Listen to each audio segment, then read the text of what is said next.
ये तो तय हो चुका है कि जो लोग मानवाधिकार के मामले उठाते हैं उन समुदायों के, उन हाशियों में रह रहे लोगों के जो बात उठाते हैं, चाहे एडवोकेट्स हों, चाहे एक्टिविस्ट हों, चाहे पत्रकार हों, जो एक ह्यूमन राइट्स डिफेंडर के ऊपर अटैक पूरा राष्ट्रीय स्तर पर हुआ है, हमने देखा है अभी कुछ सालों में, वो उसमें बहुत ज़्यादा जो बेतहाशा वृद्धि हुई है वो एक चिंता का विषय है कि जो उन लोगों की बात करना चाहते हैं, कोर्ट में पहुंचना चाहते हैं या संवैधानिक संस्थानों पे पहुंचना चाहते हैं कि ये किस तरह से रुक जाए और कैसे बात न करें।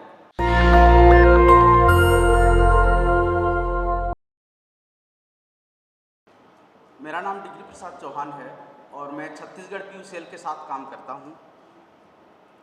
साथियों, जब इस ट्रिब्यूनल में शामिल होने के लिए जो गोमपाड़ के पीड़ित साथी हैं, जब अपने गांव से निकले तो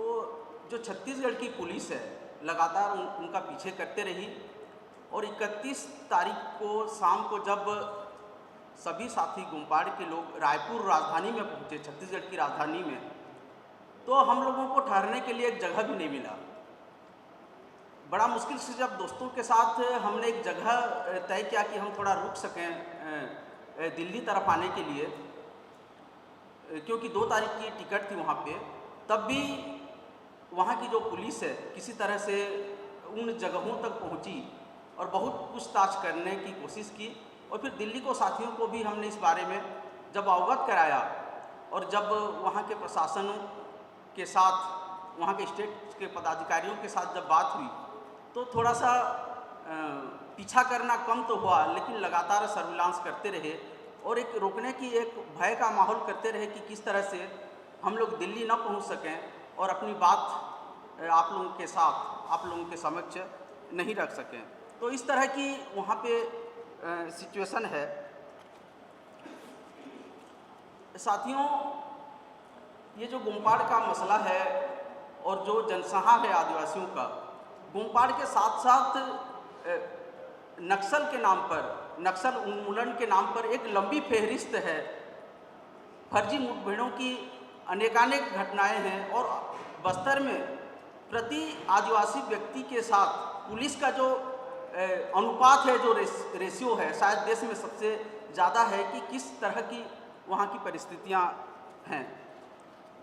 साथियों, उदाहरण के तौर पर मैं एक और घटना का मैं जिक्र करना चाहूँगा। 24 जून को, ये हाल में 24 जून को सीबीआई बीजापुर पहुंची थी और वहाँ मुझे भी बुलाया था, क्योंकि मैं एडेसमेटा में जो 2013 में एक आदिवासियों का नरसंहार हुआ था, उस मामले में मैं भी पिटिशनर हूँ, मैं याचिका करता हूँ। 2 बार लंबी इस मामले पे पूछताछ हो चुकी है। तो 24 जून को 5 घंटे का जो मेरे से पूछताछ हुई, चूँकि गुजरात के मामले में जो तीस्ता जी वगैरह हैं उनका फैसला 25 जून को आया, लेकिन 24 जून को जो मेरे साथ पूछताछ हुई वो वहाँ की जो घटना के बारे में तो बहुत कम, कि हम किस तरह से ये काम कर पाते हैं और हमारे व्यक्तिगत जीवन के बारे में, ये काम के बारे में बहुत ज़्यादा पूछताछ हुई। तो ये तो तय हो चुका है कि जो लोग मानवाधिकार के मामले उठाते हैं उन समुदायों के, उन हाशियों में रह रहे लोगों के जो बात उठाते हैं, चाहे एडवोकेट्स हों, चाहे एक्टिविस्ट हों, चाहे पत्रकार हों, जो एक ह्यूमन राइट्स डिफेंडर के ऊपर अटैक पूरा राष्ट्रीय स्तर पर हुआ है, हमने देखा है अभी कुछ सालों में, वो उसमें बहुत ज़्यादा जो बेतहाशा वृद्धि हुई है वो एक चिंता का विषय है कि जो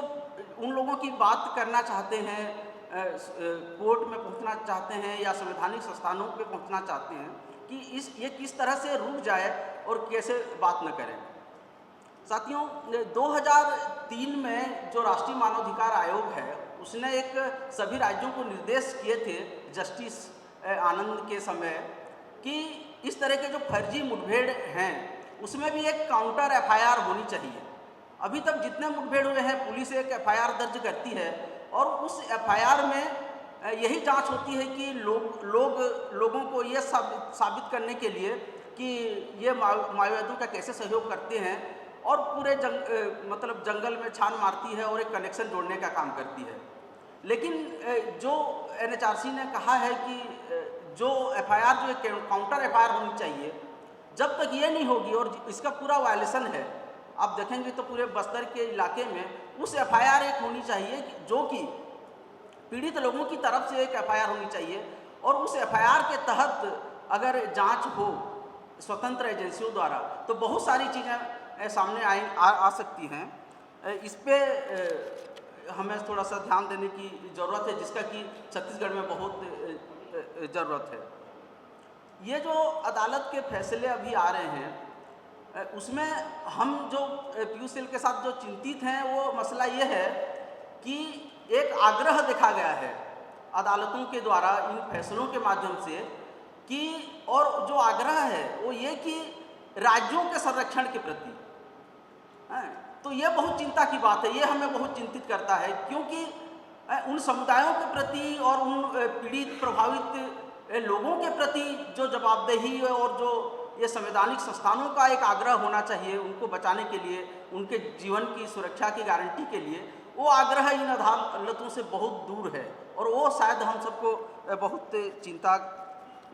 चिंताजनक है हम लोगों के लिए। साथियों, मैं बस्तर का थोड़ा सा परिस्थिति भी आप लोगों के सामने रखना चाहूँगा, क्योंकि ऐसा नहीं है कि छत्तीसगढ़ के बारे में, खासतौर पर बस्तर के बारे में आप सब लोगों को नहीं मालूम, लेकिन अभी जो परिस्थिति है, जो शुद्धता का मार्च था, जो सलवार जुडून का मार्च था, और सुप्रीम कोर्ट ने जो दिशा निर्देश दिए थे उसके दूसरे रूप में वो अभी भी वहाँ पे जारी है। लोगों को नक्सल घोषित करना और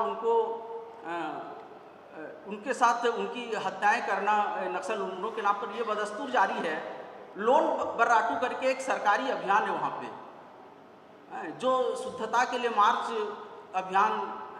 जो सरकार उसको कर रही है, सरकारी अभियान, उस लोन बर्राटू अभियान में लोगों को, गांव के गांव लोगों को नक्सली करार दे दिया जाता है, और उनको दिखाए जाते हैं कि किस तरह से उनकी घर वापसी हो रही है, और वो अब समर्पण दिखाते हैं फर्जी तरीके से। इस तरह से अभी भी ये सुप्रीम कोर्ट के आदेश के बाद भी जारी है। बुर्कापाल का घटना अभी जो हाल में जो NIA कोर्ट ने 121 लोग जो दोषमुक्त हुए NIA में 5 साल तक जेलों में थे। सुप्रीम कोर्ट जो कह रहा है कि इन लोगों ने जो आरोप लगाए जा रहे हैं जो पिटिशनर्स पे, कि इन लोगों ने बढ़ा चढ़ा के मामले को पेश किया, समय बर्बाद किया और इस तरह की, लेकिन दूसरी तरफ अगर बुर्कापाल तरह का घटनाओं को देखें, सोनी सोनी के केस के मामले को अगर देखें, तो इन लोगों ने इतनी यातनाएं सही, 5-5 साल लोग जेल में रहे, और अंततः जब दोषमुक्त हो जाते हैं तो उस चीज़ की चिंता सुप्रीम कोर्ट को क्यों नहीं होनी चाहिए, ये एक चिंता की विषय है, और वो हम बात करना चाहते हैं। तो साथियों, एक मैं आप सब लोगों का जो ध्यान आकृष्ट करना चाहता हूँ एक चीज़, कि आखिर ये जनसंहार क्यों हो रहे हैं। हम पढ़ते हैं और बहुत सारे गोष्ठियों के माध्यम से एक समझ जो है वो ये है कि ये जो साम्राज्यवादी ताकतें हैं, जो ये इकोनॉमिक इंपीरियलिज्म है, ये तो है, यह एक कारण है कि आदिवासियों की जनसंहार और उनके संसाधनों पे कब्जा। साथ ही मैं दूसरी तरफ आपको ले जाना चाहता हूँ, आपका ध्यान लेना चाहूँगा कि कल्चरल इंपीरियलिज्म, जो सांस्कृतिक साम्राज्यवाद है, वो भी एक चीज़ है, और इसके तहत भी जो चीज़ें हैं वो जनसंहार के मसले हो रहे हैं। जी जी जी, मैं अपनी बात ख़त्म कर रहा हूँ। तो क्योंकि ये जो और आपके पूरा जो हिंदू राष्ट्र की कल्पना है, आप इसमें देखें तो इस तरह से राज्य प्रायोजित जो हिंसा है, इसके साथ साथ आप बस्तर के जो सांस्कृतिक साम्राज्यवाद है, जो हिंदूकरण की प्रक्रिया है, पूरे बस्तर के सभी गांवों में ग्राम सभाओं के माध्यम से आदिवासियों के मध्य धार्मिक लड़ाई भी बहुत अपने चरम पर है। इस पर भी हमको ध्यान देने हैं, और वो भी कहीं ना कहीं आदिवासियों के अस्तित्व को बहुत प्रभावित करेगा, और इसको भी हमको सजग होना पड़ेगा। जी शुक्रिया, थैंक यू। नेशनल दस्तक की आपसे गुजारिश है कि अगर इसको बचाना चाहते हैं तो नेशनल दस्तक को सब्सक्राइब करने के लिए रेड कलर के सब्सक्राइब बटन को दबाएं, फिर बेल आइकन की घंटी दबाएं। नेशनल दस्तक को बचाने के लिए बहुत ज़रूरी है कि हर खबर को शेयर करें, लाइक करें, कमेंट जरूर करें।